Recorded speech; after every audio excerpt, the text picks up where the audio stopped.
Right, Marie, and the superintendent said it happened around 8:30 this morning in front of students who take part in special programming. Many of them very shaken by what happened, and he noted that about 40% of their student population is Hispanic.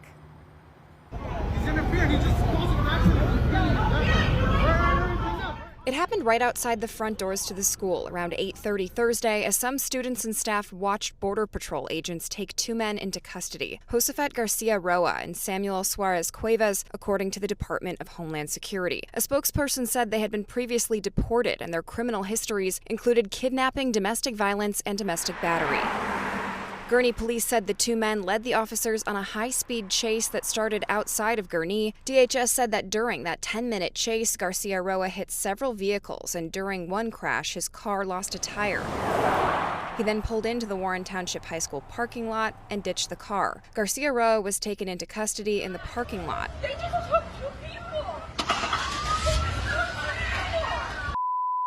Not even a police officer! DHS said Suarez ran into the high school, where Superintendent Danny Weistman tells me they reviewed surveillance video of the suspects, and Border Patrol entered a side door that special programming students were using at the time. He said a Border Patrol official called him later today to explain what happened. And he did confirm that they don't actively pursue schools or churches, and their teams are not doing that.